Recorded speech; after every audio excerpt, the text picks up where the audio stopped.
that we are, the intensives that we are holding this year in place of a conference. We are the Project for Integrating Spirituality, Law, and Politics. And we, although we're tough fighters in the existing system for social justice, many of us work hard on it in order to try to bring that about in the existing world. And we within the existing framework, we defend the rights of poor people and oppressed people, unrecognized people in every way that we can. We generate projects to liberalize existing laws. We're also trying to seed the creation of a new legal world that will bring into being a world more attuned to the longings of the human heart and more attuned to creating a sense of community and of open-heartedness, which all of us long for, but which is blocked in contemporary reality and is blocked in part by our existing legal system with its emphasis on individual rights, on narrow materialist remedies in court, on achieving goals that maintain our separation from each other instead of fostering our interconnectedness to each other. And as I said the other day, I look forward to the day when in the courthouses and downtown and the law schools where people are learning to be lawyers, people are engaging in healing, in empathy, in compassion, and learning those skills, if you can call them that, skills, really natural skills, enabling them to flourish. I imagine, as I was saying, the buildings downtown in San Francisco where I am, the law schools in the city, where all of this is what is being taught and encouraged rather than the narrow legal argumentation based on individual self-interest that is primarily what people are learning here now. So with that note, welcome to the third day of the PISLAP intensives. And we had two very good ones on restorative justice and on bringing a spiritual dimension to law practice the last 2 days. And today we are going to focus on spirituality and law from two perspectives. One from India, a global perspective from India with Dr. Param. Thank you for being here. And one, a focus on the unique work being done by Sylvia Clute in Richmond, Virginia on Unitive Justice. Before I just formally introduce them, let me remind you that at the end of this session, which is a 2-hour session, we have the annual PISLAP cocktail party.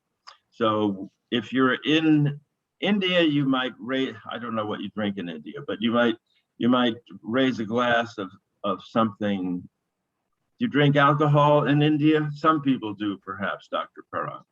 Anyway, if you're in Europe or in the evening, you might raise a glass of that kind, whereas some of us will be raising a black coffee or something appropriate here, a glass of orange juice here in the West Coast where it's 8 in the morning. So anyhow, we're going to get together starting in 2 hours for an hour of just getting to know each other and talking about the intensives we've seen, about today's intensive, and about whatever we want, so that we can get to know one another better as part of this 5-day gathering. Just to remind you, on Monday, tomorrow is off, and then on Monday we resume again with Mumta Ito on From Nature's Rights to Holistic Law, and that with a focus on environmental activism and bringing a spiritual dimension to environmental law and environmental activism. And on Tuesday, Transformative Mediation in the Context of Legal Services, led by Nanette Shore and Antoinette Del Ruel, on the very interesting work being done in New York on the uses of mediation to enhance the scope of what legal services offers. So with that beginning, let me just introduce our speakers today on spirituality and law. The first is Dr. K. Parameswaran, or Dr. Param. He is an associate professor of law at Gujarat National Law University in India, and he has pioneered a new subject in India called Law, Religion, Spirituality, and Justice. Dr. Param believes the integration of spirituality, law, and justice is the only way to actually achieve the goals of the constitutional law of nations that guarantees justice, equality, liberty, and fraternity to their citizens, and that can bring human unity, integral flourishing, and perfection of life with peace, as well as progressive development to one and all. He's taught this in many contexts in India, and he's received many national and international distinctions for his work. And he is also proficient in cognitive behavioral theory, neurolinguistic programming, and is interested in other fields to increase human potential toward building our universal humanity. Sylvia Clute is the president and executive director of the Alliance for Unitive Justice. And in her presentation, she will outline Unitive Justice theory, its origins, her work with two men, each incarcerated for over 20 years, during which time they changed the prison culture by discovering justice as love within themselves and teaching it to their incarcerated peers. These men are making what they did replicable using Clute's Unitive Justice theory and working directly with her as the framework for a cutting-edge training program that teaches incarcerated men and women to be agents of prison and jail change while they are in the system. Formerly a civil trial attorney for 28 years, for over a decade, she has been implementing Unitive Justice in schools and teaching Unitive Justice at the university level, and will soon offer a 3-tiered certification program to school administrators, teachers, and school staff. So with these two wonderful, unique, very different speakers in different locales in the world, we welcome you to today's session, and I will introduce Dr. Param.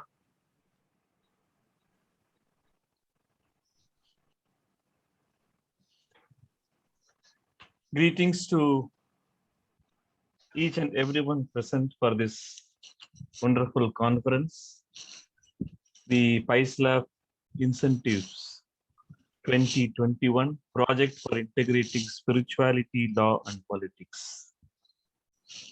At the outset, I thank this great organization that is spearheading a great hope for all of us. I thank our Professor Peter Gabel, who is constantly motivating me, Professor Nanette Shore, who is also supporting me in every endeavor that I am doing here. And I also have got many inspirations from the retired Honorable Justice Bruce Peterson. And today I got the opportunity to get introduced to Madam Shirani, the former Justice of Sri Lanka, and my co-presenter for today's session, Madam Sylvia Clute, each and everyone who are present for this great conference, PISLAB Intensives. I thank every one of you for giving me this great opportunity. The topic that I am going to talk about is how to bring spiritual dimensions into law. Bringing spiritual dimension to law, legal system, and justice. Before I proceed to explain how do we do that, we need to keep in mind that what are the current insufficiencies that are there in the existing legal system, which warrants this kind of a new introduction into the legal research, the legal profession, the legal education, and law as a whole. If we understand the existing legal system with all its insufficiencies, no doubt it has done its best, but the evolution that takes place constantly in our human life and social existence needs constant interventions to make the whole life move ahead in a positive, peaceful direction. It is with this aim that I find spirituality as the best solution for legal systems, the justice mechanisms, and so on. In order to understand the existing legal system and the insufficiencies which are there, I will highlight 4 major insufficiencies of the existing legal system. When I say legal system, it means the legal interpretations we give to key words of the legal discipline itself, or the legal mechanisms which we have, which have accumulated for a very long time. And finally, and consequently, it is impacting on the legal education. It is creating a vicious cycle, not to move ahead, not to move forward in a positive direction, as a result of which we are not able to achieve what we all had dreamt for, what the Constitution had guaranteed for all of us. The 4 core insufficiencies of the legal system that needs to be connected with the great promise, the guarantees that the Constitution has guaranteed. When I say Constitution, it's just not only the Constitution of India or Constitution of the United States of America, but the Constitution, a national charter of any jurisdiction. That's why I say this has a global appeal.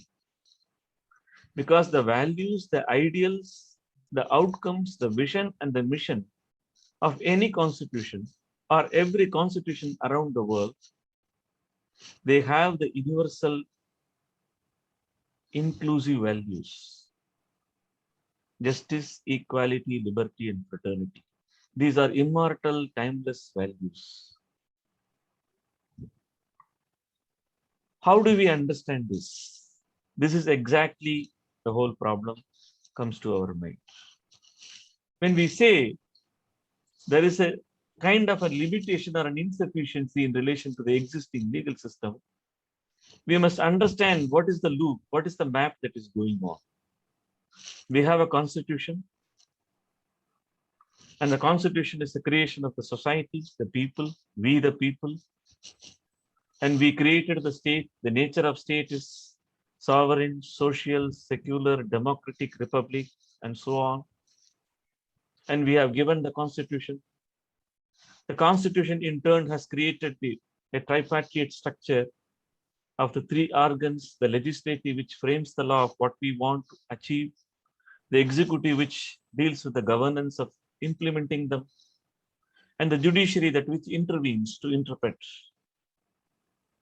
In this interesting loop, the people, the society, the state, and the creation of the constitution, and the constitution which creates the legislative, the executive, and the judiciary, it forms the perfect bonding of the state and society relationship, the interrelationship between the human, the social, the collective, and the state, the constitution. And all these, the people, the society, the state, the constitution, and the functioning, the method of functioning, the legal missionaries, the legislature, executive, and judiciary, it is regulating the individual and collective life. It is bringing order and stability and promotion and development to social existence. It can be economic, it can be political, it can be procedural, and above all, it constantly unfolds the dimensions of justice, the interpretations of justice of what we want, how we want to go ahead. It is in this context that we need to keep in mind that from the point of view of law, the legal system, the constitution, and so on, and from the point of view of spirituality, the spiritual dimensions, where is the interface coming? First, let us look into what do we mean by constitutional law. I can take the example of the Constitution of India, which says, we the people of India, having solemnly resolved to constitute India into a sovereign, socialist, secular, democratic republic, and to secure its citizens justice, social, economic, political, liberty of thought, expression, belief, faith, and worship, equality of status and of opportunity, and to promote among them all the fraternity, assuring the dignity of the individual, the unity and the integrity of the nation. This is the preamble of the Indian Constitution. Similarly, if I see the preamble of the Constitution of the American framework, we, the people of the United States, in order to form a more perfect union, establish justice, ensure domestic tranquility, provide for the common defense, promote the general welfare, and secure the blessings of liberty to ourselves and to our posterity, do ordain and establish this Constitution for the United States of America. In both the preambles, and for that matter, all the preambles, you can see universal values, timeless ideals are incorporated. It is interesting to note in the Indian Constitution, at the end of the preamble, the Constitution makers made it a point that we have adopted this. They did not create it. Thereby meaning, it is already there in this vast universe, time, and reality. We cannot create it. It is already there, so we adopted it. As a result of which, the preamble is non-negotiable. The values that are there in the preamble is the guiding force for all the legislative acts, for all the executive acts, for all the judicial acts, and that is the guiding force which will constantly define and redefine the dimensions of justice. This is the understanding that we have about the Constitution. If you go to the side of the spirituality or the spiritual dimensions of it, we find a different meaning altogether. One wonders where is the interconnection or the interface between the two. As a result of which, how do we bring down the spiritual values, the spiritual dimensions into law, into legal system, into judicial interpretations, and so on. To give a simple outline of what spirituality means, I mean the core spirituality without any jurisdiction, without any cultural context, without any racial context, without any religious context, and so on. Spirituality deals with the spirit. Spirituality deals with something that exists. It is invisible to our biological eyes, but it can be accessed from within in our states of higher consciousness, in our meditative zones, or call it whatever be the zone of that experience. There is a zone of experience. An awakening to that zone of experience is the spiritual experience. Spirituality means an awakening to that greater reality, which is other than the mind, emotion, sense, and the body, which we normally identify as ourselves. So this awakening to that greater reality is the spirituality. Now a question comes, if we get awakened to that greater reality, what is the experience that we would get? The experience that we would get when we touch the spiritual zone, the experience that we would get when we access that spiritual consciousness is unity, oneness, because it is spirit. It is all pervading. It is universal, inclusive, and so on. So the spiritual experience that we get by awakening ourselves, awakening our mind, awakening our emotions, senses, and the body, we get an experience of the sense of oneness, of the sense of unity. That alone is not the only experience. We also get the experience of multiplicity, simultaneity. And finally, we get one more experience, which is harmony. So the three key spiritual experience which we experience from the spiritual zone, which is inside us, but we got awakened to that. What is the nature of that process? That is left to each and every culture and tradition, yoga, and so on. I'm not going into that right now, but there is a spiritual experience inside us, but it is just not in the domain of the mind, emotion, sense, and the body, which we normally identify as ourselves, but we can tune in. We can purify those mind, mental formations, the emotional feelings, the sensory activities, and the body, and so on. And then slowly the consciousness gets an awakening to a zone of experience in which unity, multiplicity, and harmony is the only thing that becomes us, and we become that. When we get that experience of the spiritual zone, and when we are in that state of experience while living, we understand this is the unity which is exactly what the Constitution wants in the name of equality at a social level. Otherwise, we have no experience of how to arrive at equality. The current equality, the current constitutional ideals, the justice, equality, liberty, and fraternity, is largely on the social, economic, and the political, which are quantifiable and measurable. But that is not enough. That is not full justice. We need to move towards the ultimate justice, which can come only when we touch the source of justice, equality, liberty, fraternity. And how do we touch the source of justice, equality, liberty, and fraternity? It is inside us. A fundamental radical transformation that takes place inside us, in our mind, in our emotion, in our sense, and in our body. So when we have that experience of the spiritual zone, suddenly we feel everything is united, everything is unity, everything is one. There is only one reality which we are sharing. There is only one space, there is only one consciousness which we all have, but in our expressions they are going different. So the sense of unity at a spiritual level, when we experience while living and while acting, while teaching, while doing any kind of a legal profession, while doing any kind of an interpretation that we do, we understand easily and we can relate easily with the sense of equality.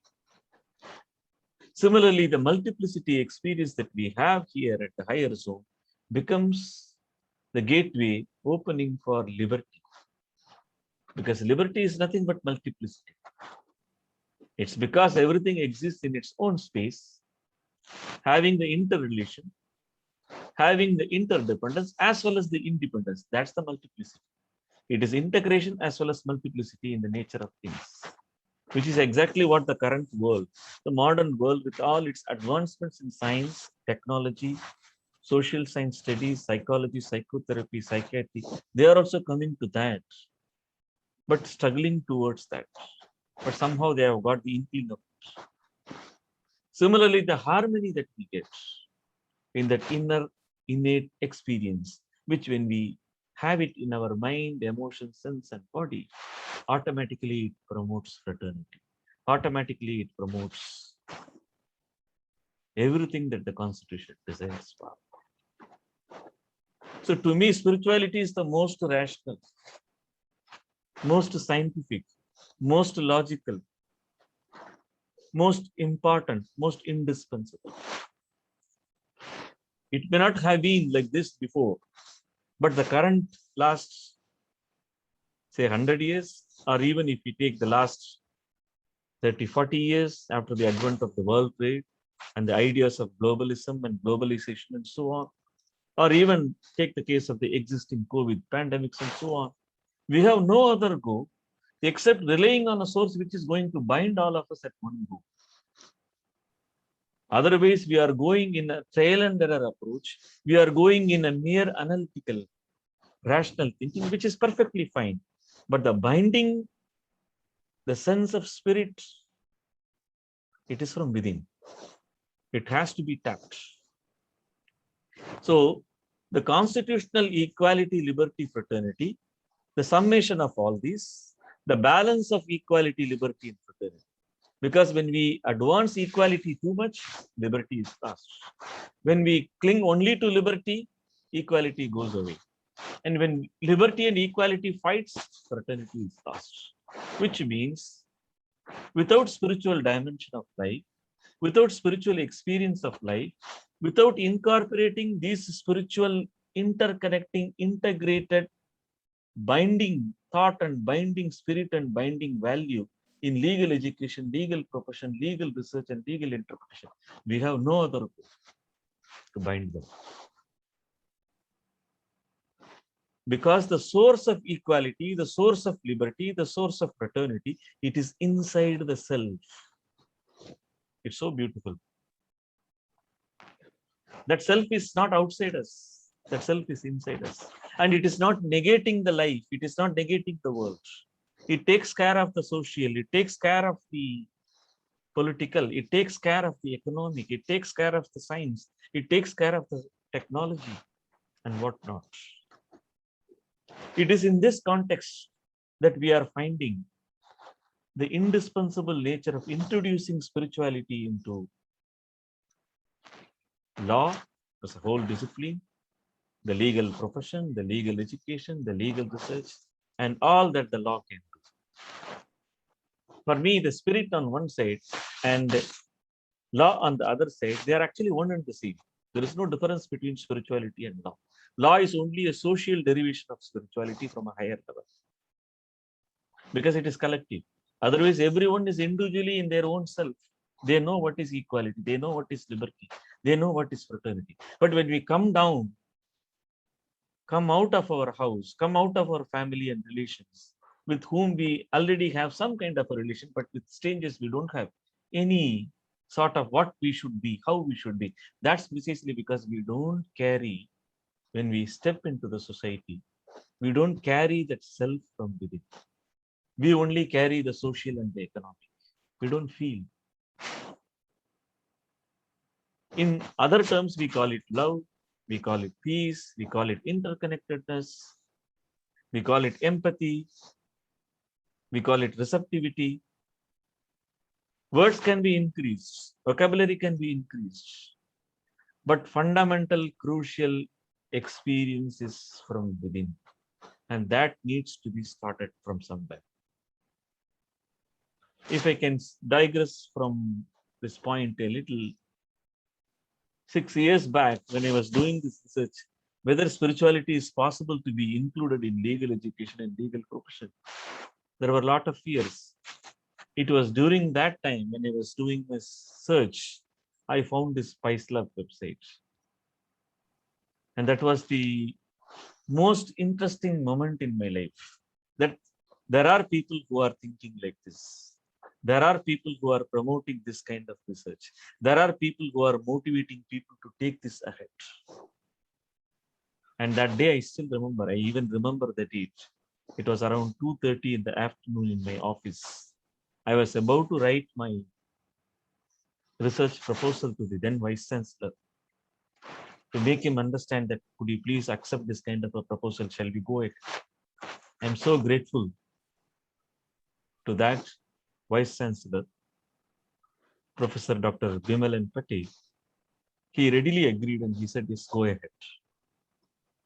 And then he also said, yes, challenges will be there, but we should not leave it halfway. We have to go ahead. Continuing today where we are right now. When I was telling the same thing, that PAISLAB intensive is taking place 2021 online, I'm going to participate, and I sought the permission from my Vice Chancellor, who is currently holding the position, Professor Dr. S. Shantakumar, he also said, yes, please go ahead. He said, I don't understand everything that you talk about in spirituality, but for me, spirituality in law means hope to the people. Spirituality in law means empathy to the people. Spirituality in law means something concrete. I said, sir, you have understood spirituality in a concrete way, in a realistic way. So to come back again, we have on one side a basket of values, a zone of experience. There are traditions, there are religions, there are various practices. According to each and every one of us, we can take to our practices, but they all mean the same thing: the unity, the oneness, the multiplicity, and harmony, which in constitutional terms is the equality, liberty, and fraternity. Otherwise, equality, liberty, fraternity will all time be not able to be simultaneous and not able to be continuous. And this is very much required. I will give you 4 more reasons of why it is indispensable now. If you see the current definition of people, we the people in the Constitution of India, similarly the people in the United States Constitution, what do we mean by people? People is just not only social, it's just not only economic, it's just not only political, there is something else. And that is the spirit. So we cannot reduce a human whom we call a being. We don't call a human body. We don't call a human male or a human female. We call a human as a being, the spirit. And many times we use the word self, myself, ourself. That self is there. So when we say human being, when we say people, are we going to restrict our definition only to social, economic, and political? If that is the case, then we will not be able to get justice. We will not be able to have the simultaneous equality, liberty, and fraternity. If we say liberty, equality, fraternity is the justice at the social, economic, and political level, we have a difficulty when liberty is allowed, equality is exploited. When equality is forced, liberty suffocates. When liberty and equality are absent, fraternity is unrealized. This is the second problem. The third problem, how do we arrive at unity? Can we interpret unity as uniformity? Especially in a world where we are living, which is interdependent collective coexistence between the individual life and the collective life, between the individual human life and the flora and the fauna, the deep ecology, the respect, and so on. We can't. By doing it, we are reducing the unity to uniformity at a very crude level. And similarly, the fourth most interesting aspect, the security and the promotion of the dignity and welfare as promised by the Constitution. What do we mean by the term security and promotion? Is it providing a legal system which will provide a remedy for post facto injury resulting in injustice? Security and promotion means preventing the injustice taking place in the first instance. Security and promotion means protecting the rights intact in a state of innocent nature, in a state of orderly kind, in a state of stability, in a state of predictability, which is missing. So the 4 things, when the Constitution says people, we are not going to restrict to social, economic, and political, and the current modern advancements of knowledge in all the disciplines to show that human is much more, the being is much more, the self is greater, but the self is inside. The liberty, equality, fraternity, it needs to be simultaneous and not just either one or two or this or that. It has to be together. It has to be simultaneous and yet multiple. And when we say unity, it has to be unity with interdependence at the collective level, at the individual, in its relation with the society, the flora and fauna. Security and promotion means not giving a remedy post facto, not giving a compensation post facto injuries. It is preventing the injury taking place in the first instance. We have no other go except following, except understanding, except cognitively taking that there is a self inside us, which is exactly what needs to be brought out. It is also logical to introduce this. As I said, spirituality is the most rational, scientific, logical, reasonable, sensible thing to introduce in law is precisely because take the case of a fundamental right, say for example, the right to equality or the right to life and liberty. Let me just give a simple example of it. Article 14 or Article 21, which is the right to equality in the Indian Constitution, Article 21, which is the right to life in the Indian Constitution. It was enacted and brought in the year 1950. We are right now in 2021. 71 years have passed, but the right to equality and right to liberty, not even a single comma has changed. But the interpretation that comes out of Article 14 and Article 21, the interpretation that comes out of what is equality and what is liberty has been continuously proliferating, continuously unfolding, continuously expanding to such an extent that we cannot even think.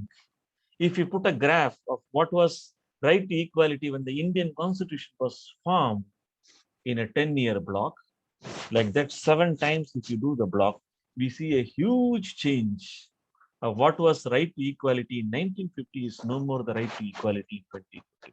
Things have changed. But what is that which has changed?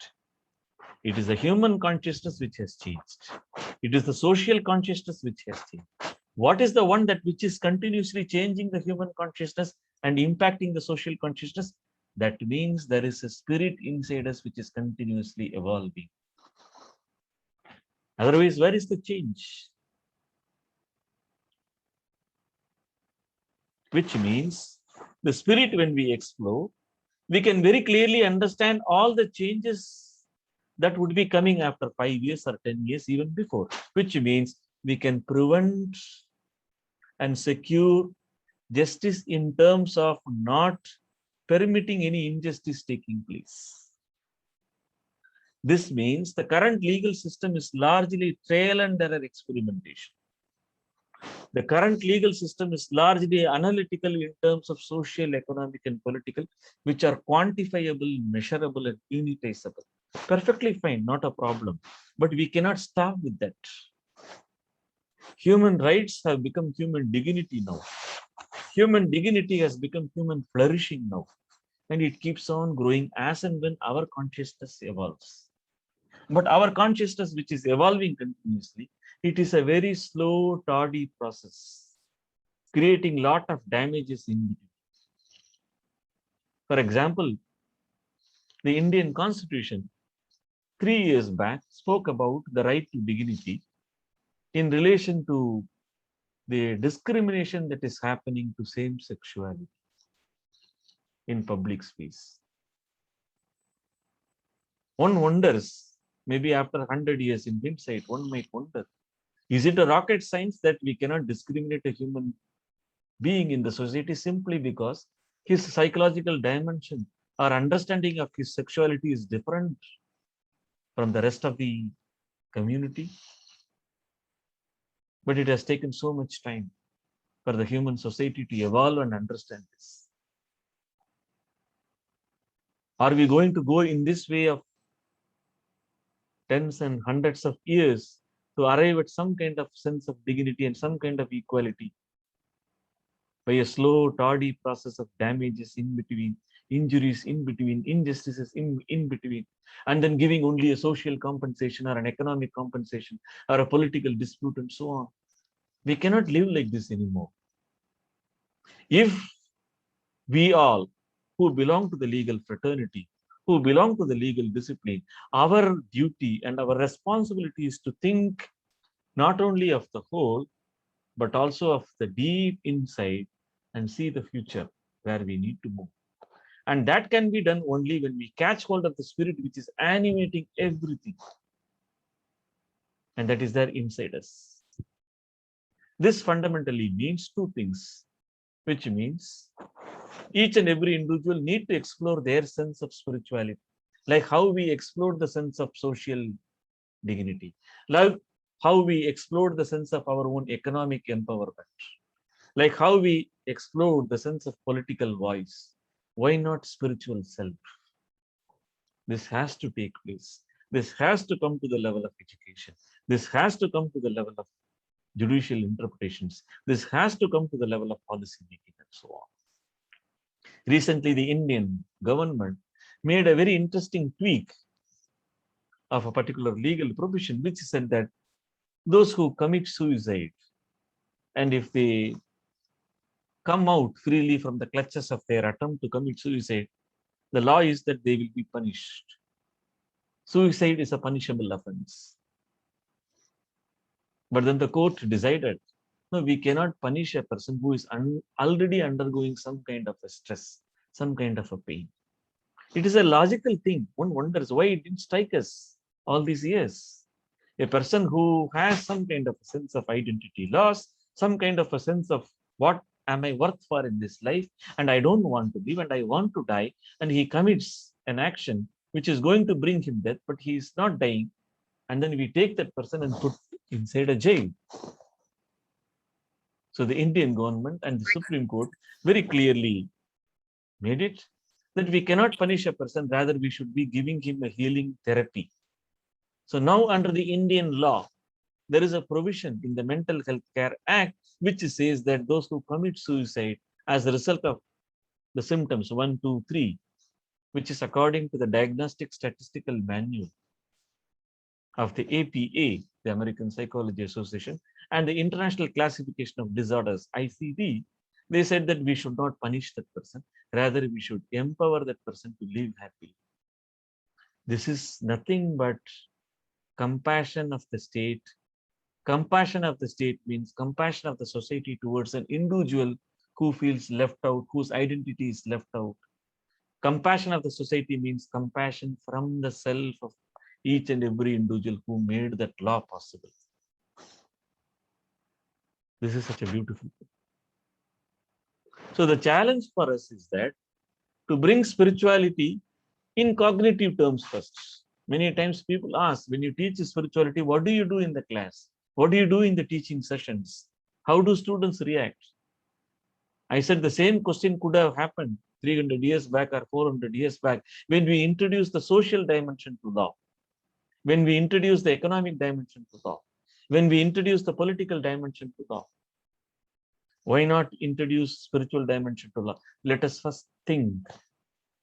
The results of spirituality and its integration into the legal system and legal profession is certainly a great future, but we need to move towards, but we have to start somewhere. And that starts from education. That starts from research. It is in this context that I understand spirituality becomes very, very important.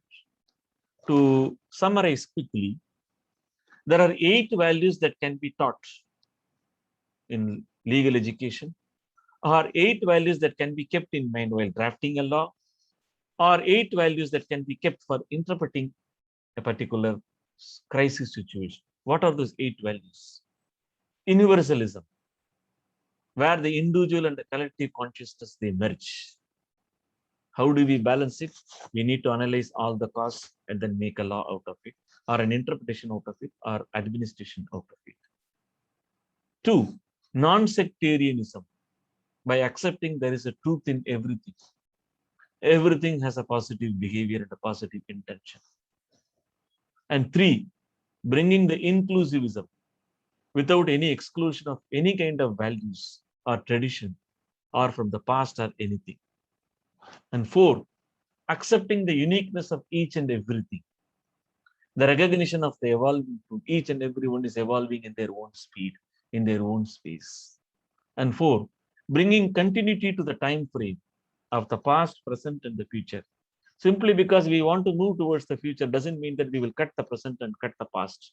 It is the continuity of the past, continuity of the present, and towards the future. There is a single line.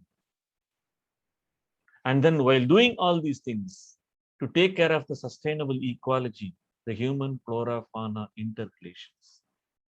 And finally, thinking of the existing course corrections that are there, which we needed to do, because we have not brought these thoughts in our law making, in our law interpretation and governance. How do we course correct right now? Like how I have given the example of suicide is not to be considered as a punishable offense, or same sexuality should not be a source for discrimination.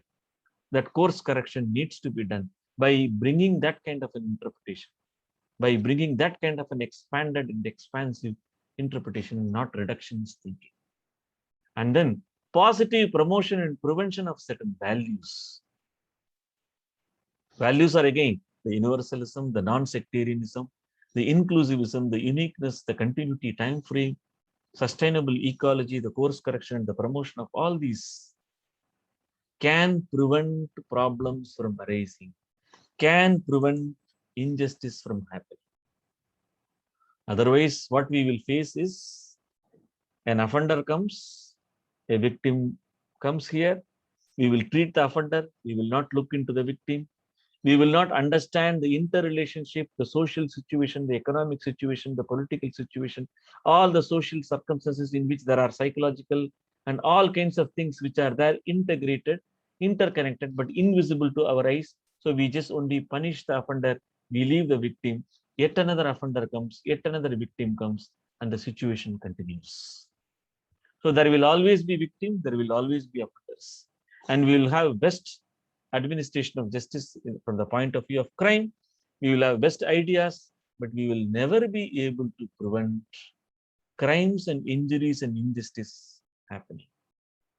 Because spirituality ultimately means to live one's own self with the highest self-worth. Because we are born for that. And we must make this as an idea. Otherwise, we live in an unpredictable situation and fear. When I walk on the road, what will happen to me? If I fear, somebody can come and attack me because somebody is poor, somebody has a different situation. Unless and until we understand that these inequalities and injustices and suppression of liberties and lack of dignity and fraternity is precisely because we have not thought of, we have not felt that integrated spirit and well-being. So in order to bring that, we have to catch hold of this supreme essence, which is inside us.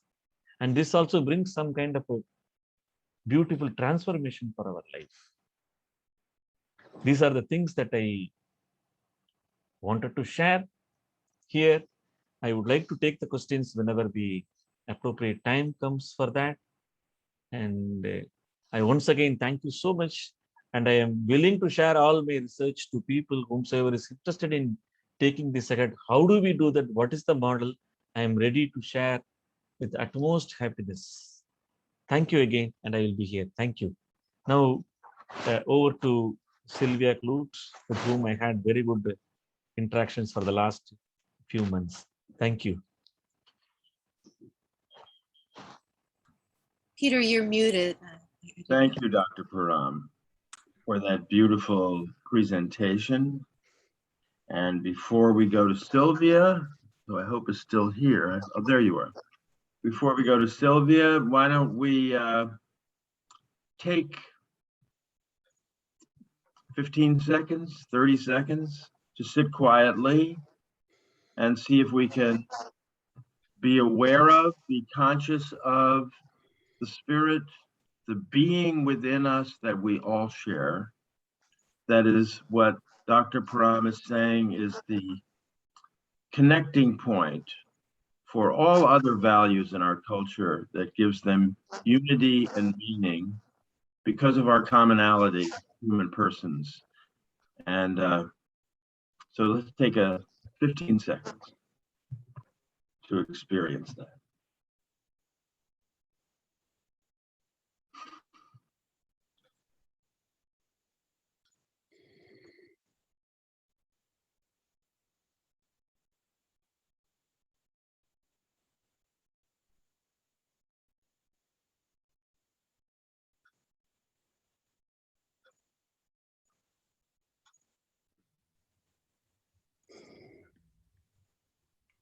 Okay, you meant.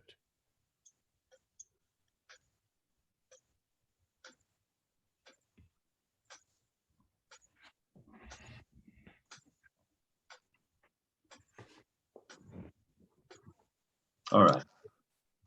Thank you. And as I said before, if you're willing and can click on your videos so that you are visible, that will only strengthen our, even through this medium of the internet, that we're all actually here together.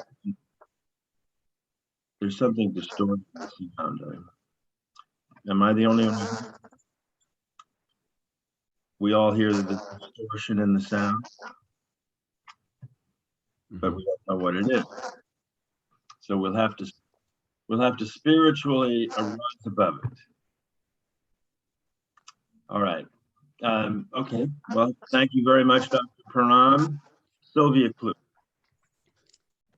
All right, thank you very much. I want to thank both Nanette and Peter for this opportunity.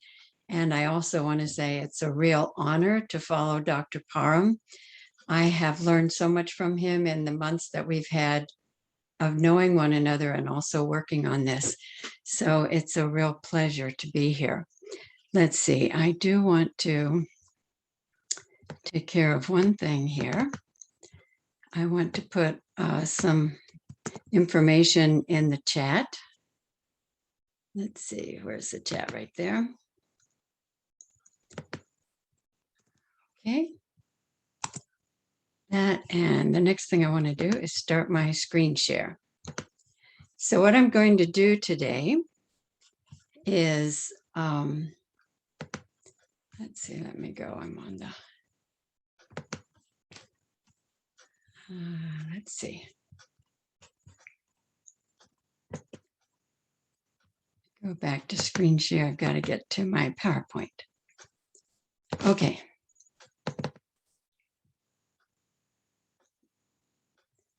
Let's see here. Slideshow from the beginning.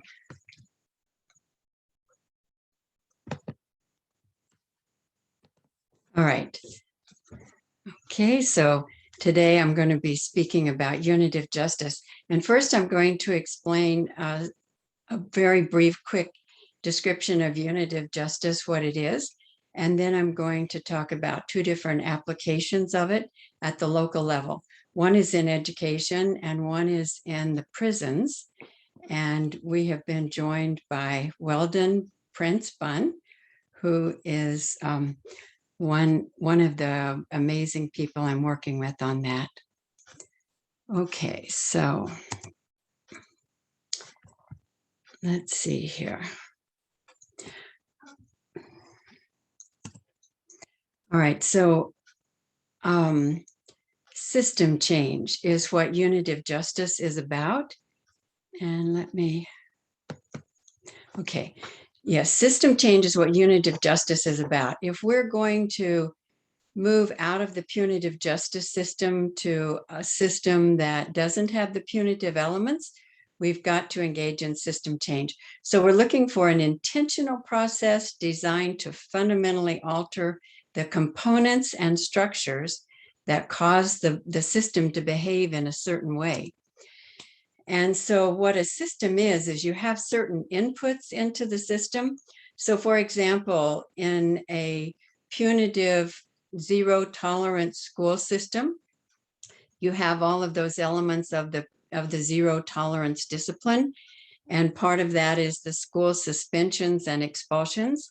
And those inputs produce a particular outcome. And that is the school to prison pipeline.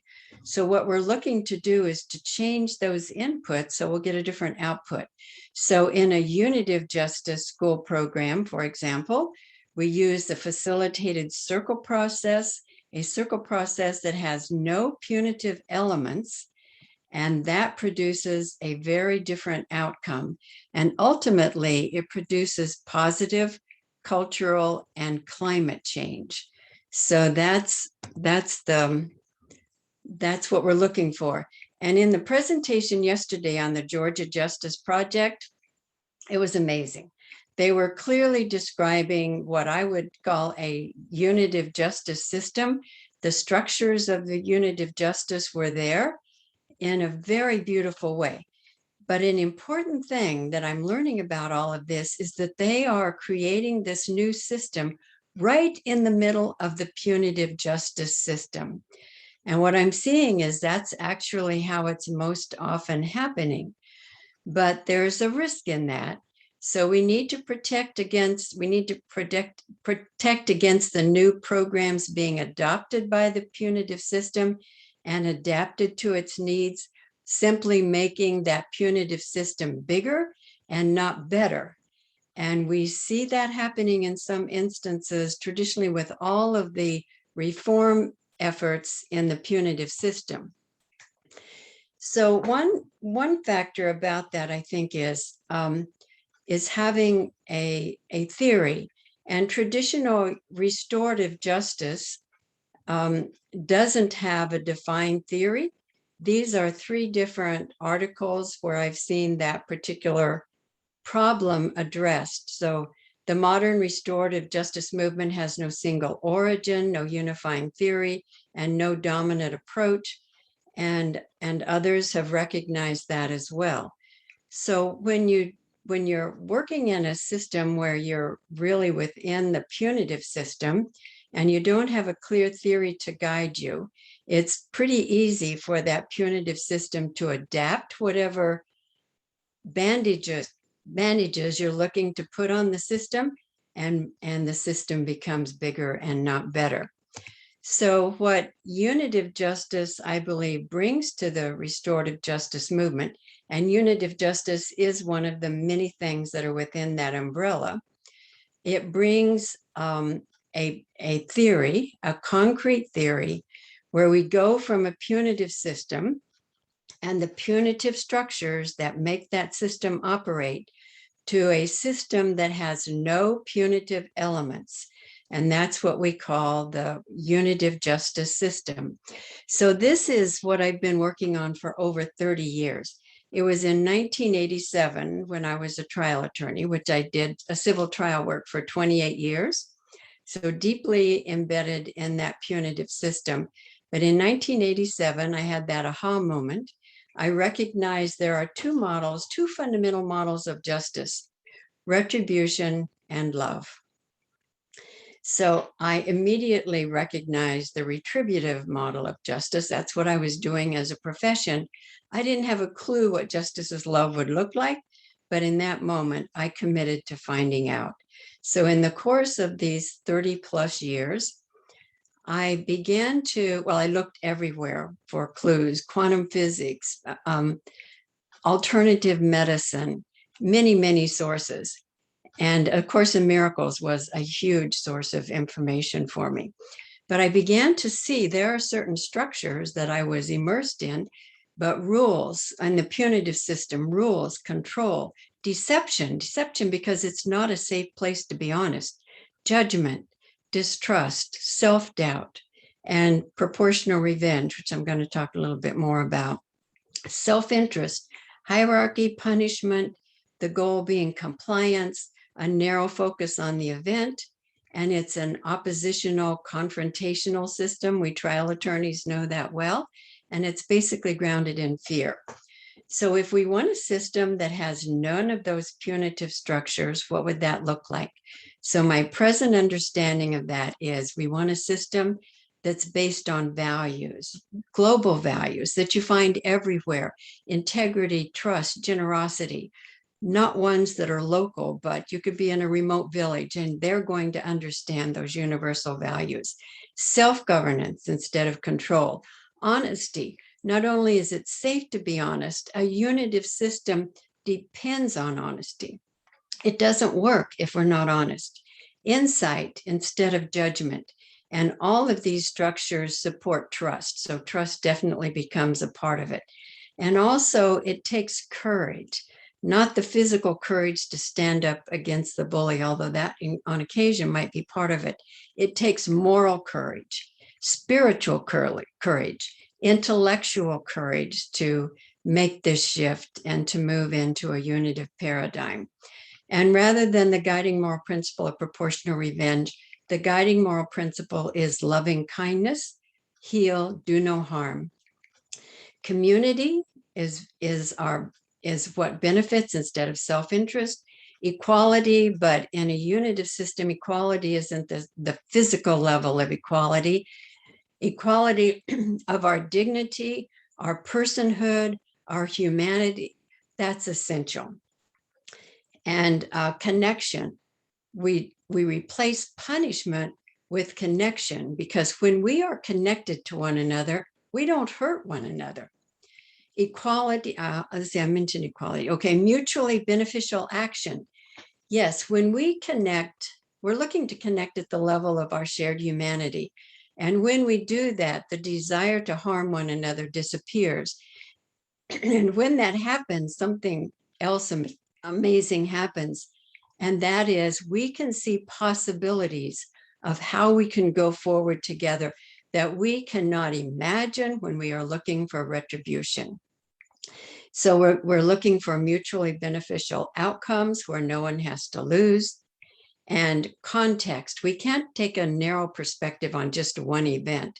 We have to look at the context. Where is the underlying brokenness? When we begin to fix that, that strengthens the system. Synergy rather than confrontation, and it's based on love. So that's just a quick review.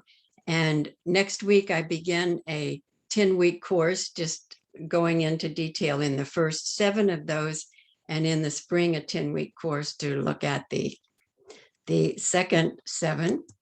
So there's much more about that.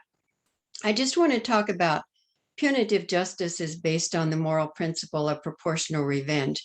This is something that we talk about it being a retributive system, but we really don't focus on the fact that it's based on proportional revenge. Harm answers harm, that old teaching of an eye for an eye, a tooth for a tooth.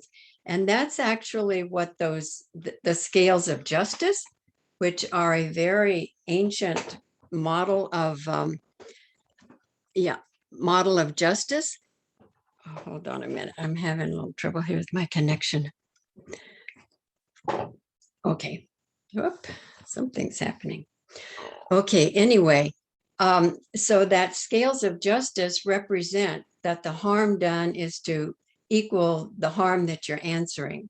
And it teaches that harm is moral as long as it's proportional to the harm done by my enemy or my opponent or someone who I think harmed me. So we're actually teaching in our culture that harming others is moral. Just make it even. We have terms in our culture that refer to that we often don't recognize are referring to proportional revenge. The punishment fits the crime. That's proportional revenge. Getting even, tit for tat. So those are, it's embedded in our system. It's like fish in water. You don't even know, they may not even know they're in water.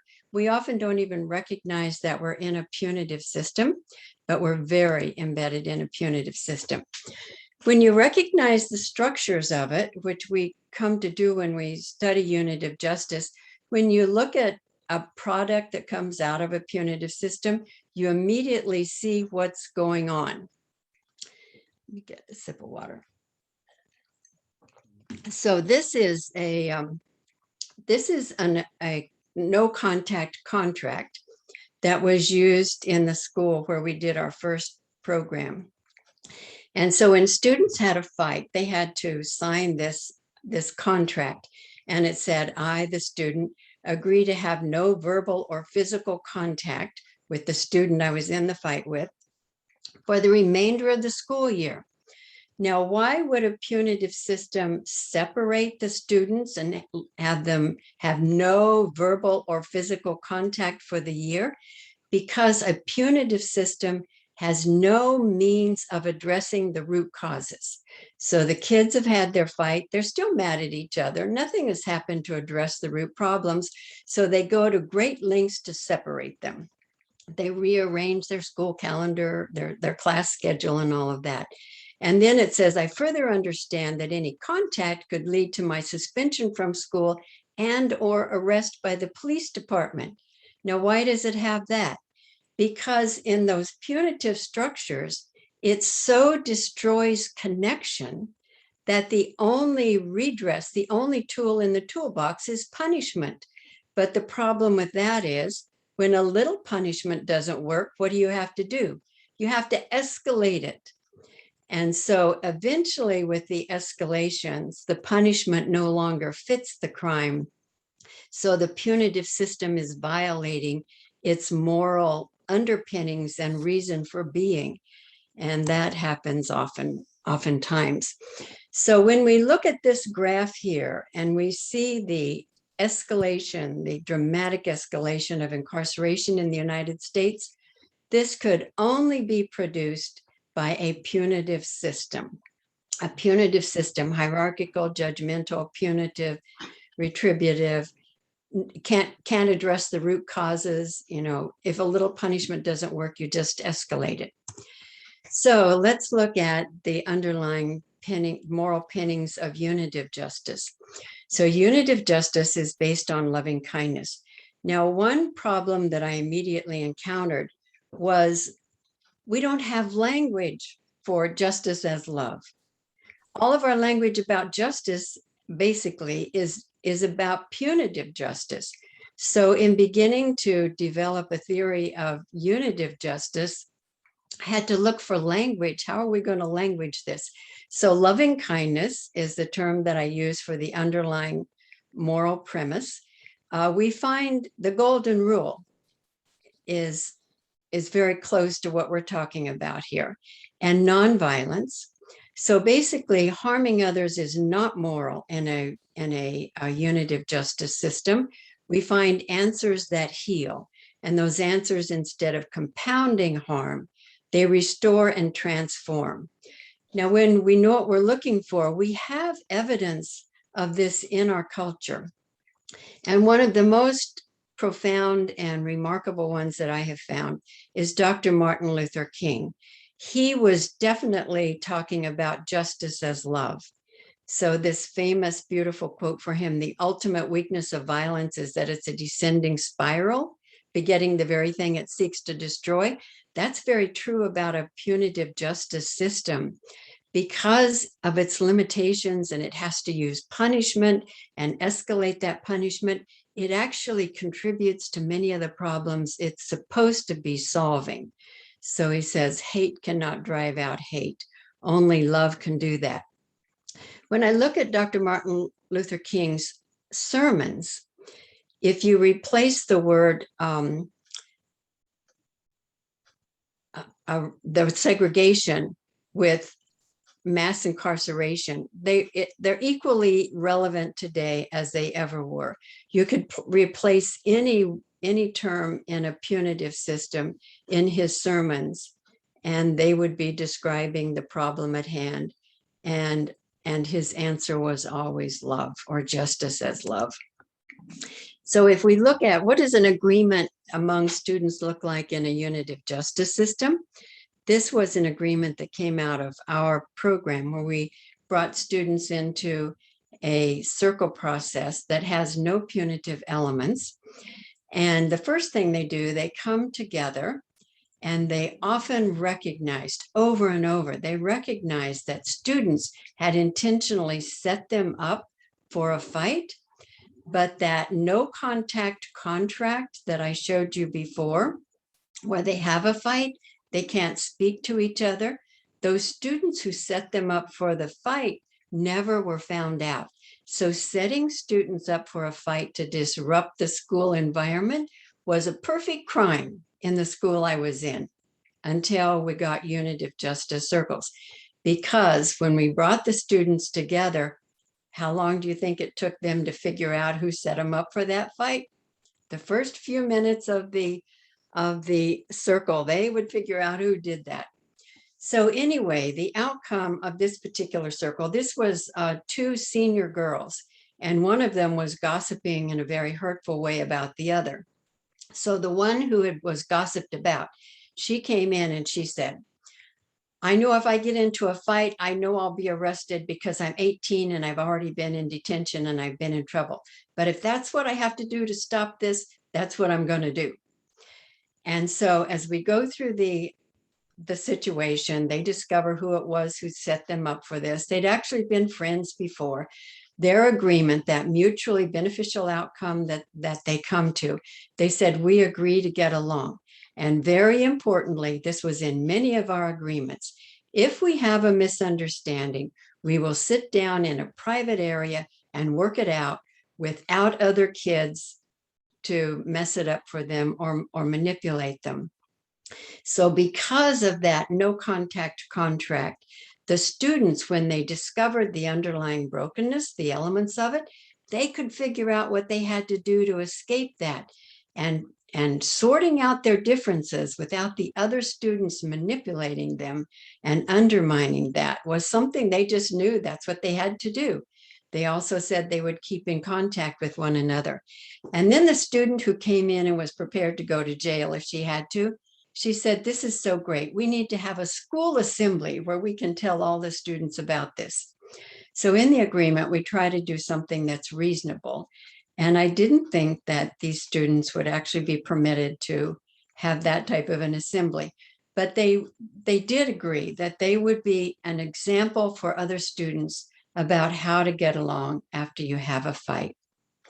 So this is the mutually beneficial outcome. No one lost anything in this. Everyone won. So I do want to make it clear when we're talking about this unitive justice system, we are not advocating abolishing the courts, jails, or prisons. They're going to continue to judge and punish. And the system right now is so broken that until we build strong enough systems to deal with that, we're going to have to continue with the punitive system for a while. But unitive justice can grow as a parallel system for people to choose instead of the punitive system. As the unitive system grows, the punitive system diminishes in its importance. And so our first opportunity to actually implement this unitive justice theory was at Armstrong High School in 2011 to 2013. Armstrong at that time, if you Googled the worst high schools in the United States, it was in the top 10. So it was a troubled high school, but we were there for 2 years. And by the end of our second year, when we compared the disciplinary records, the year before we entered Armstrong to the results in our second year, incidents against persons went from 123 to 73, against staff from 67 to 21. The number of incidents related to behavior went from 583 to 150, and student offenders from 406 to 185. And so we had the really good benefit of having a PhD student come to Armstrong, and she did qualitative research on the program. So we actually have a dissertation written on the outcome of the program. And this is a model of what she observed. And as you'll note on the right, what she found the outcome of it was positive culture and climate shift. And that's what was happening in the school. We not only did the circles, we helped with other programs that humanized the environment. And what we discovered was that when students learn the unitive justice theory, so I was teaching unitive justice in a couple of courses, and in that teaching them how to do these circle processes. And so when we taught that, what happens is the students can actually become the agents of the school culture change. So I want to play this video, and let's see, it's only a little over a minute long. There's a way here that I can connect the speaker. I've done. Can you all hear that? Is that going through the computer speaker? It's audible, but not really understandable. Okay. All right. It's not, I'm not connected to that. Nanette, can you help me? Oh, wait, wait. Sure. Hold Sylvia, on. if you'd like to email me the video, I can try playing it through my computer. There's if that a would be little helpful. thing that that I connect, that you, there's something you click on to connect it to the audio. Let's see. Now, where is that in all of these? So that's what I'm looking for. Do you know where that link is? No. Let's see. Oh, wait, more. That's where it is. Okay. More. Share sound. That's it. Right. Okay. I'm sorry, I Okay. couldn't help. Now that should work. Official? Okay. I mean, Hold on. Let me just back it up here to the beginning. All right. Let me know if you have any trouble with the sound, but that you can start by telling us what you think of the restorative justice program and how it's beneficial. Okay. I mean, it's going to benefit a lot of people because it shows that you don't always have to show an eye for an eye. You can always be forgiven for something that you did. So I think it'll benefit a lot of people and help kids grow up and know that you don't always have to get somebody back for doing what they did. We just sit down and do circles and just talk our problems out instead of going to jail or prison, letting it escalate when you can just talk it out in a circle and get all your feelings out. And nobody judge you or say anything bad or negative about it. You just sit down and talk your feelings out with the person that you have problems with. Training is kind of difficult when you start it because being a facilitator, you don't get to judge. You can't say anything negative about the situation. Like, people wouldn't just go to jail. People would, like, be able to apologize. People would be able to hear them or what they had to say or why did they do what they did or where was the mistake or misunderstanding or something that stops the problem before it escalates. I actually did a circle where I actually trained to do a circle and I learned how to do it, and me and my friends, we played around with it, but then there was a real conflict in the classroom, so me and my other friend that was in the restorative justice program, we both really solved a conflict by ourselves. Okay, so that was our school program. Now I want to move into the prison program.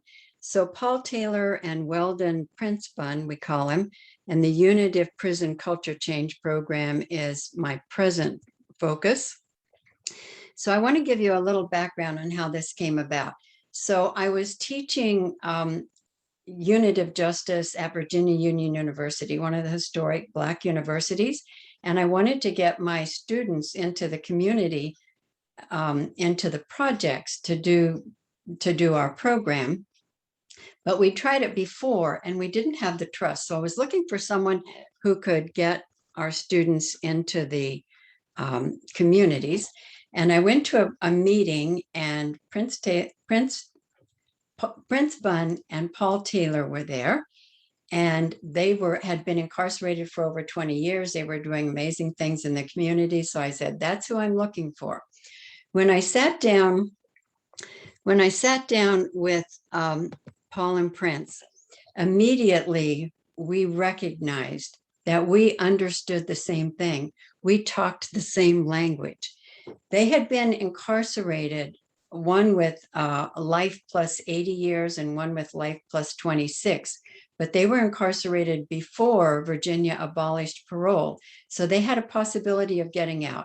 And when they were incarcerated, they decided they weren't going to die in prison. And they knew that the punitive system would never get them out. That's what got them there. So they did exactly what Dr. Param was describing. They went inside, they connected with our spiritual roots, and they discovered how to do justice as love. And that's exactly what they did. And so what I have here is a screen, the power. I have a video of Paul Taylor describing how they began to change the culture change in a prison. And they went from rules to values. So when you hear what he was describing, our principle of going from rules to values, immediately I knew what they were doing. And then he talks a bit about our collaboration and ultimately what we're hoping to come of all of this. Okay. So let me be sure I'm sharing the audio this time. Okay.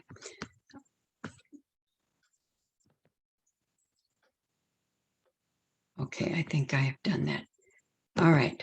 And while on the inside, you know, and you know, they call it the Department of Corrections or the DOC. Well, Princeton, I call it, you know, the DNC, meaning the department needs correction. So while on the inside, we started thinking of, okay, well, how can we change this in here and get the punitive foot off of our back? So we said, well, the first thing we have to do is, you know, make sure the men understand you have to take responsibility for yourself. First of all, your actions. You know, rehabilitation doesn't come from being locked up an X amount of time. Rehabilitation comes for, as Prince will tell you, that long walk to the mirror where you say to yourself, you know what, I was wrong. And then from that point is when it begins.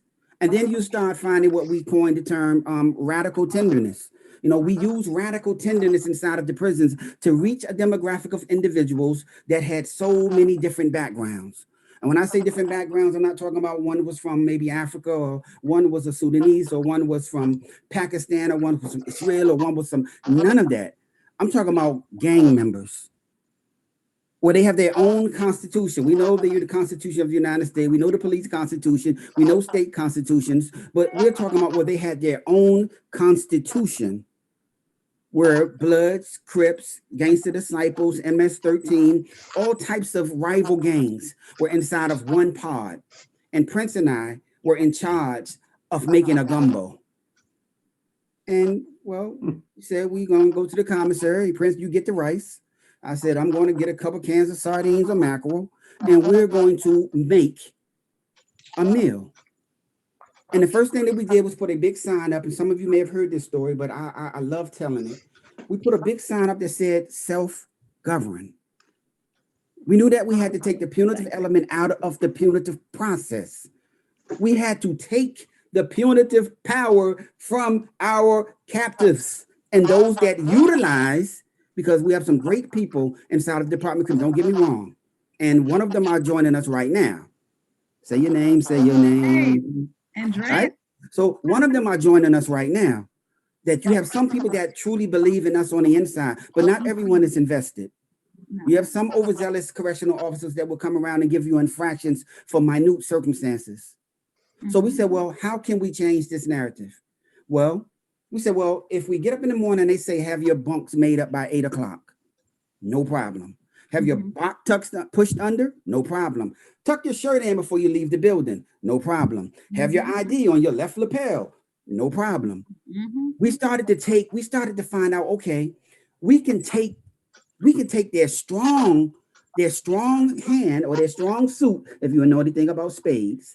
We can take their strong suit and make it ours. So we just took the power from them. Because it's the same thing in society. We realize that if I get inside of my automobile and I don't buckle up, then I'm having a circumstance. When I was looking at some of the General Assembly policies that were going to be passed in January 1st, such as you can no longer ride with a handheld cell phone in your hand because you can get stopped, I immediately sent that through the returning citizen wire. Because I don't want to give them no reason to use their punitive system on us. Again, trial and error. So prison for us was a teachable moment. So during that moment, we decided to use it as a teachable moment. But once that paradigm shift happened to Prince and I, we wanted to make it contagious. Greenville, where we were at, Greenville in like 2015, 16 was like, what Virginia Correctional System was like number 2 or 3 in recidivism, meaning that when you got out, you came back. Well, we didn't like that because Oklahoma was number 1, but Prince and I, we wanted to be number 1. We didn't want to be number 1 for the department, the DNC or Department of Corrections. We wanted to be number 1 for us because we really wanted those guys that we were helping to mentor, that 2 men that didn't make parole, had life sentences and weren't going home, but we wanted to make sure that when they got out, they would stay out. So we just continue to trend out here, you know, and I think we're really proud of all of the accomplishments that we had. And I firmly believe that God don't make mistakes. Miss Sylvia Clute is a lady that says that she's a lawyer in recovery. She does not describe herself, I was this attorney and I was defending people. And that. She says that she's a lawyer in recovery. Why? Because she realized while defending people that there was a lot of shenanigans going on both sides. Whether her job was to defend or go up against a prosecutor or anything, whatever litigation that she was going in or practicing, it still had some frailties. So she said, I have to do something different. So with her 30 years of experience, and we won't forget that because her legacy is very important to Prince and I. She's been involved in this for 30 years. Prince and I, 23, Prince, 25. We were inside of that prison for this term. And we were doing the exact same thing that Miss Clute was doing, but we didn't have a name for it. And that thing was trying to destroy the punitive process by using a unitive format. And when we met Sylvia Clute, we started to understand that her theory was our theory. And we've been joined at the hip ever since. So the question is, why not you? Or should I say, why not us? Why not disrupt a system that has proven through data that it's not working? And when you have men that was inside of a circumstance that did not need the Department of Corrections to define what rehabilitation looked like for them, they defined what rehabilitation looked like for themselves. To the point that these fine people that I just described do not mind us being their neighbor.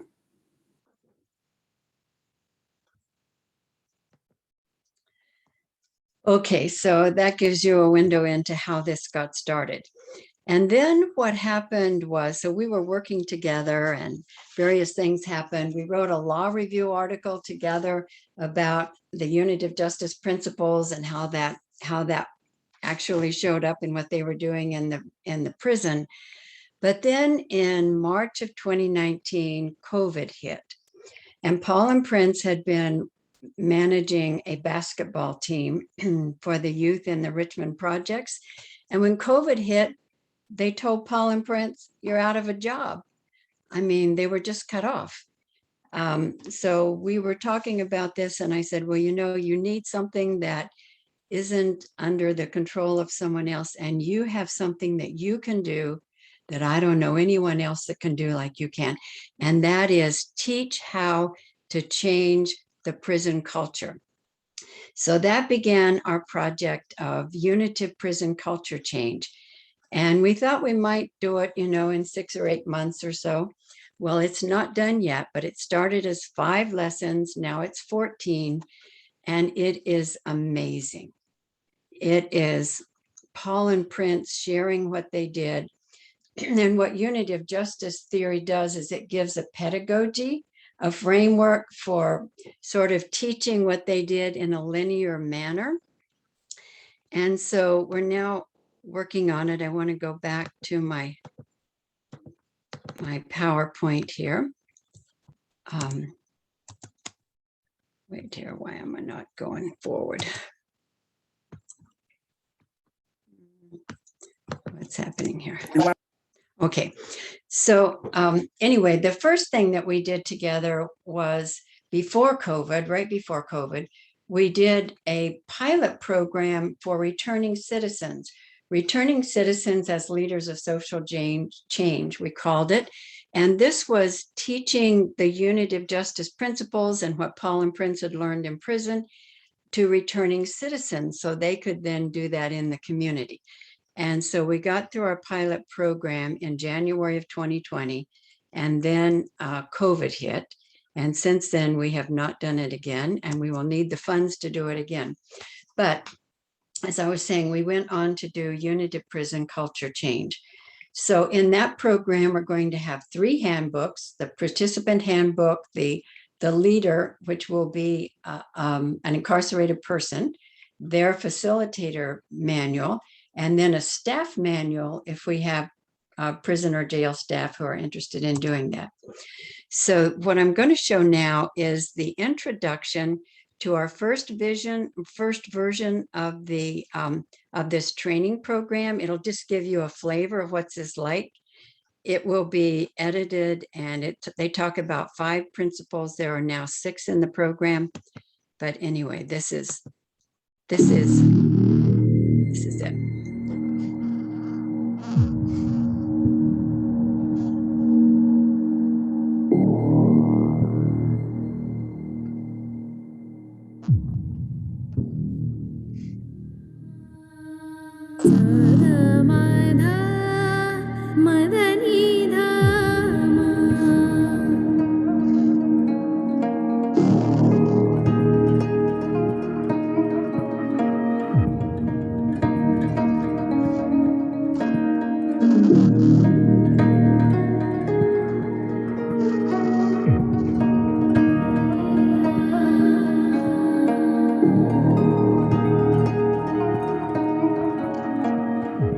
Unitive Prison Culture Change is a course for men and women who are incarcerated. Prince Bun and I, 2 men who walk this talk during our own incarceration, are going to tell you what we did to change everything. That trip from being on the opposite side of right to being leaders, first in prison and now in our communities. We are doing this because we need you out here. In the communities where we used to be the problem, we can be the solution. You are the solution. Those of us who were offenders but turned that all around, we are the credible voices for this message. This is the key. We figured out that being on the side of right is not so bad after all. Paul and I have a lot to share. So to organize it, we've made these lessons about 5 principles for creating prison culture change that work for us. Each principle points out something that needs to change and what we can do instead. The 5 principles are self-governance, values, honesty, insight, and community. We will cover 1 principle in each lesson. We know these principles work because this is how we prove we were worthy of going back into society. That's what we want for you too. We know if you can apply these same 5 principles, it will set you on a path to a new beginning, a fresh start, just like they did for us. If you follow these principles while you are incarcerated, you will be making good use of that time. You will be preparing to apply these principles in the communities you are returning to. Imagine the difference we can make if we do this together.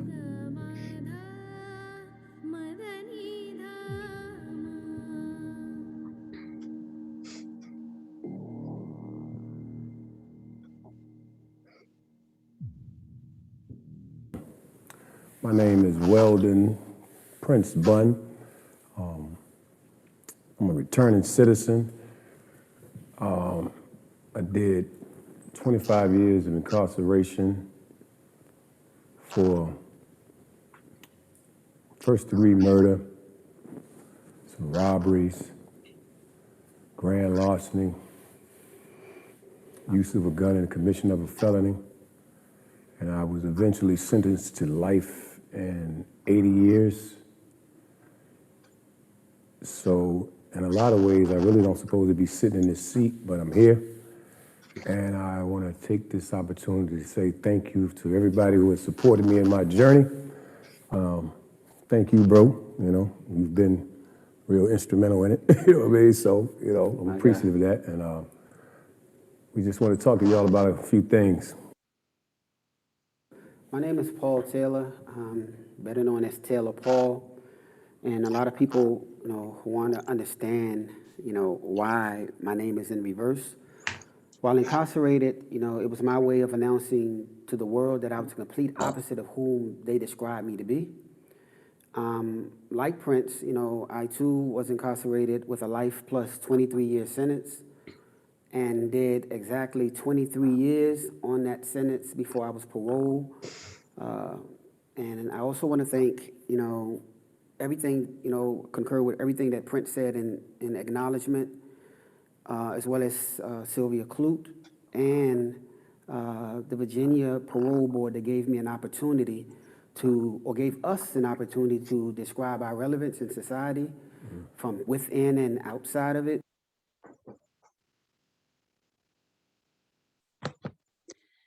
Okay, that just gives you a sample of it. It's going to be better than that because it continues to improve as it goes along.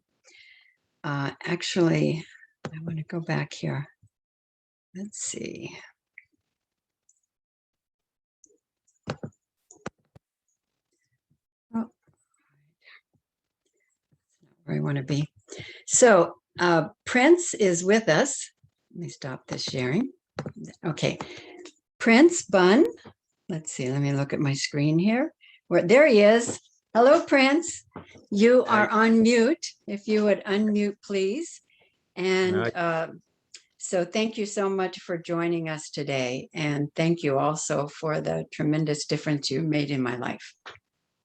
So if you would share just a little bit about this project that we're working on. Well, Clute, first of all, how's everybody doing?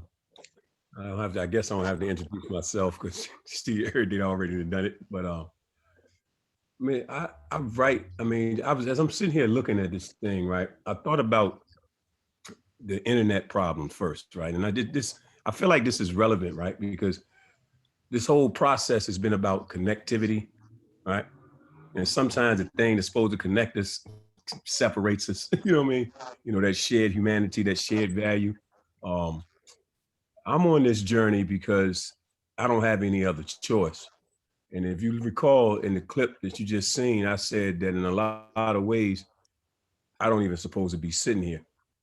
So I'm humbled by it first. That's the most important thing. But then secondly, well, I guess maybe first and second, and then I don't want to try to diminish what I did that sent me to prison because I created a victim. That's the first thing. And because I created a victim, this is where my humility came from. I was a part of that punitive process. And seeing the impact that it had on this man's family, and then what it did to my own family and my inability to be there for my own child, if that don't humble you out, I don't think you will ever get it, and I don't hope that anybody would ever have to commit murder, right? Only if you have to protect yourself. But that's why I'm sitting here right now, because it started from the pain, growing up feeling like the world was against me, not knowing how to process my feelings, not understanding, my self-value, not really knowing how to deal with my own trauma. I'm reading a book now called The Body Keeps Score, and dealing with, past traumas, because I'm really, really trying to understand the impact that my past had on me and why was it so easy for me to do harm to someone else. So if you ask me, that's what Unitive Justice is about. I try to keep it real simple, and I try to take my message. I talk to a lot of adults, but my primary focus is kids, because when I started out on my prison journey, it was like at 14, I got my simple trespassing charge. And then that eventually at 24, I was charged with homicide because I didn't know how to. I think one of the definitions in Dr. King's breakdown was about how violence begets more violence in a downward spiral. Well, yeah, that happened with me. I went from trespassing to first-degree homicide. And not that I was a bad person, because I'm a great person. It's just that I didn't know how to silence the noise that was going on in my head. And I didn't, you just got to learn. It's just about processing and slowing stuff down. So, mind you, I came home in 2018 on October 12th. So I met Miss Clute like maybe a month or two after I had been home. And she's, I'm thinking to myself, I meet her at the City Hall building. And, on the surface level, we don't look like we would probably be two people that would be hanging out together on a regular basis, right? But, Miss Clute has now become like my mother. She has supported me, and she told us about the journey that she was on. And I wouldn't have called it Unitive Justice back then. I would have just been saying, look, y'all need to stop this foolishness. You know what I'm saying? That's how I framed it. And self-governance was the beginning process of it, where you started taking control of your thoughts and your actions, you know, your feelings, and realize that there's an alternative to conflict. You know, every time someone upsets you, you can't go grab a gun or a knife or want to beat somebody up, you know. So it was just about reclaiming my humanity and falling in love with the idea of love for yourself first and then people in general. So I guess that's about, you know, how I see it, you know. Right. I mean, it's beautiful if you ask me. I have another slide I want to share here, because out of this is coming a criminology theory. Okay. All right. So this is what we're recognizing. So as we're doing this work, getting deeper into it, we are working with a criminology theory that's very different from any that I have seen, but I'm not an expert on it. But anyway, my limited knowledge of it. And one is that it's peer-to-peer. So that message that Paul and Prince gave the other people they were incarcerated with, tuck your shirt in, if that comes from the correctional officers, it's a way different message than from coming from them. So peer-to-peer implementation gets rid of the hierarchy. So it's non-hierarchical, non-judgmental, and non-punitive. It's asset-focused, but there are others that are asset-focused, but this is to a new degree. It assumes that the inmates are themselves capable of leading the punitive justice reform in the jails and prisons where they're incarcerated. Just as students in schools, if they have the opportunity, they can lead it as well. So the training program is based on 6 foundational principles, and it's not a Band-Aid, it is system change. And what we think we can do with this is turn that rate of incarceration chart upside down and reduce that incarceration, get it to a very low. This is a circular diagram of the 14 principles. And we're going to go to discussion and questions next, but I want to tell you that we have 2 training programs coming up right away. Next Wednesday, I begin with a school principal. We're teaching Unitive Justice School Culture Change. That's a 10-week course from October to December. We're going to cover the first 7 principles. And then in the spring, we have level 2. We'll cover the next 7 principles. But on next Saturday, there's a one-day Alliance for Unitive Justice forum called Loving Kindness in Action. And at that, we're going to talk about 4 different applications right now of Unitive Justice principles. And the third presentation that begins at 4 o'clock is Paul, Prince, the filmmaker, Patrick Gregory, who's working with us on this, and myself. And we'll be talking about the process, how it came about, the process that we're going through to create this Unitive Prison Culture Change program and what we hope will come of it. But the other 3 presentations are also good. If you go to our AUJ website, a4uj.org, events and links workshop, you'll see the information on both of those there. So that is the end of my screen share. And I would love to open it up for questions, discussion, anything. If you have comments or something, if you keep them sort of short, so as many as possible can share in the 10 minutes we have left. Ms. Clute, can I say this before we do that? Yes, please. And this is everybody with the comments. I ain't as fast like I'm still trying to learn that. So thank you all for that. But the other part of it that I didn't mention, stepping into the unknown of what it was, you know, because you hear a lot of technical terms and stuff, and it kind of, for some people, it could be intimidating, right? As a direct result of learning how to love, right? It gave me and Paul the opportunity to be state employees. We got hired for the Department of Criminal Justice. And I'm like, that's why I say the level of humility that comes from it. So I go into the juvenile detention centers to talk to the kids in there, and I pull out my, I told him I had two IDs.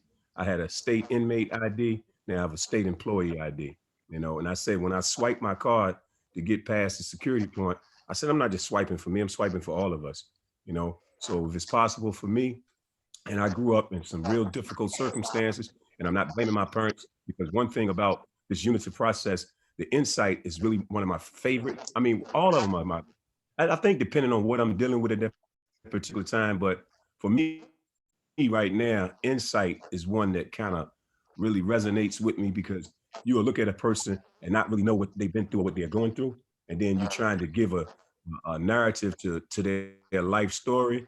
And I'm fond of saying, and you'll hear me say this too often, that before you start giving out prescriptions, you better do a diagnosis, because in the medical field, that would be malpractice. And I think that that's true in our interactions with each other. People are hurting and they just don't know how to deal with their pain. So I just wanted to share that, and I guess we can do whatever else after that.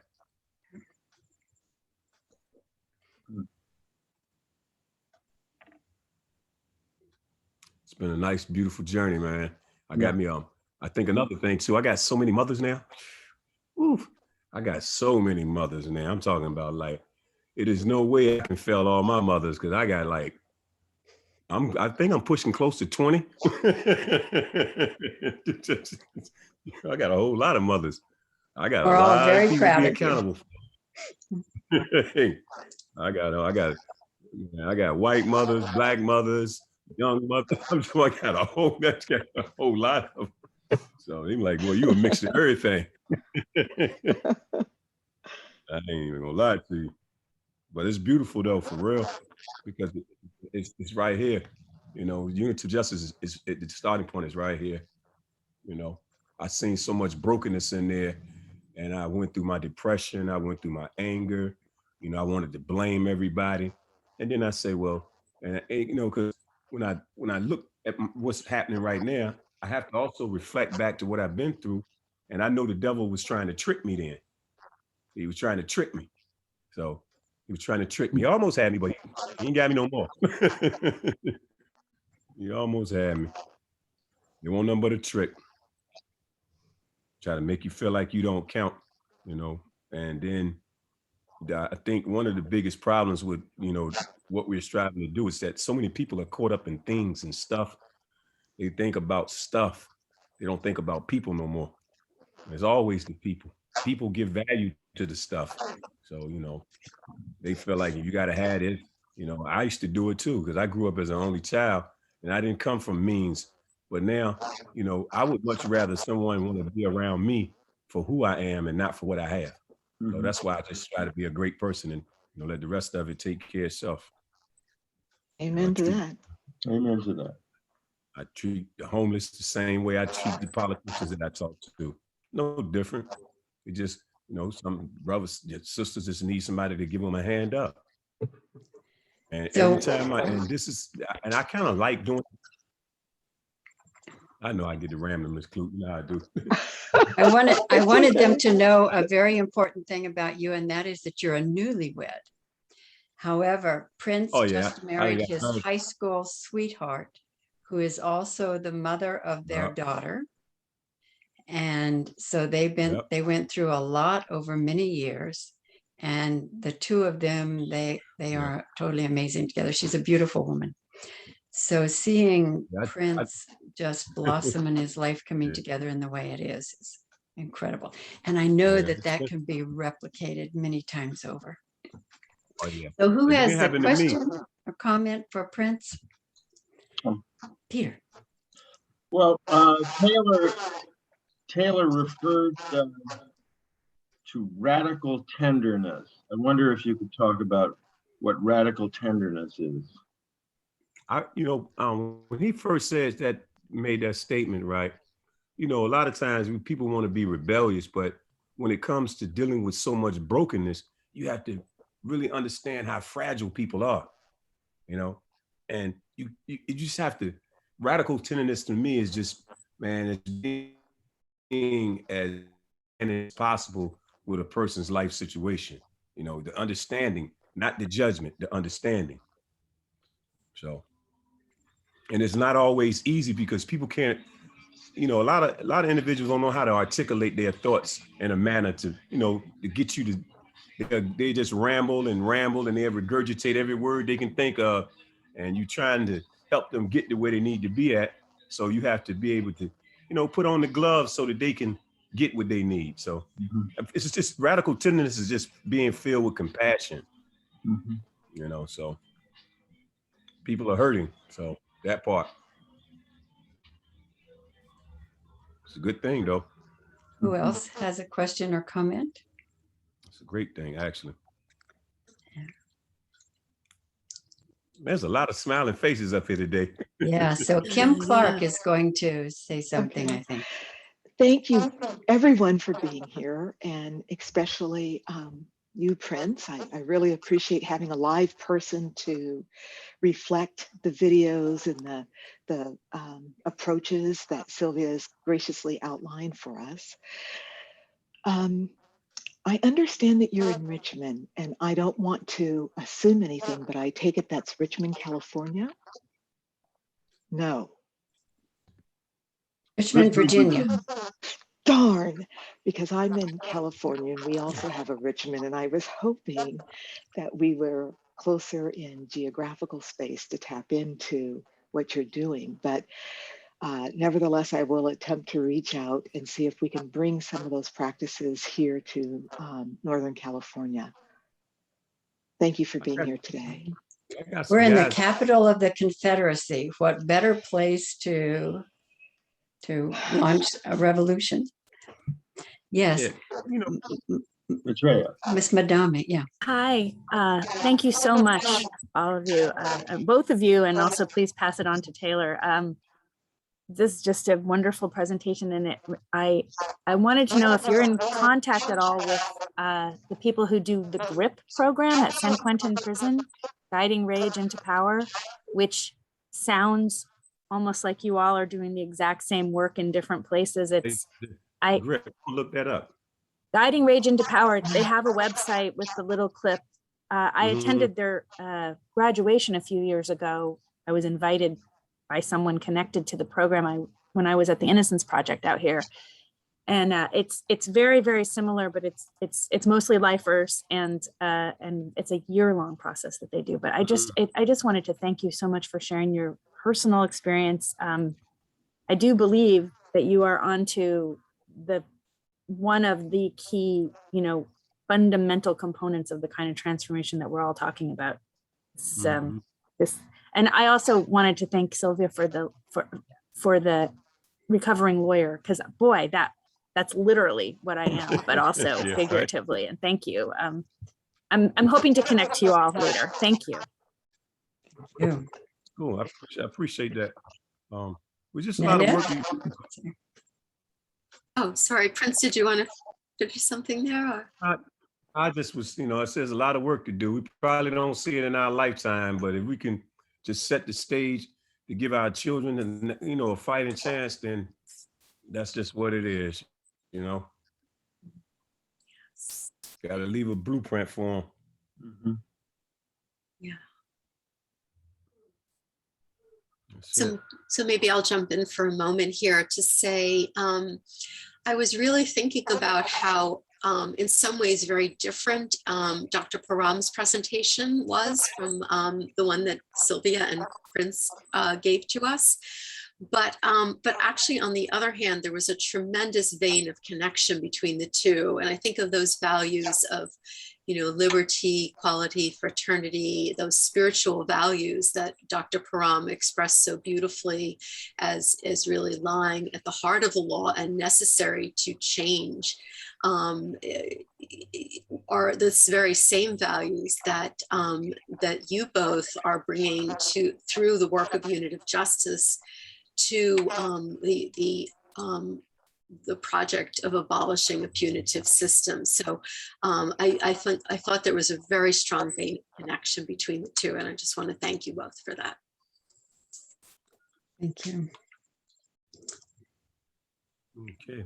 So it hinges on connecting with our shared humanity that all human beings possess And that's connecting at a level beyond the physical, as Dr. Param described. He described, that level of unity, oneness, universality. Yep, that's what Paul and Prince did in prison. And that's what the program yesterday, the Justice Prison Project, the Georgia Prison Project, they're doing the same thing. This is going to happen. So thank you so much, Yeah.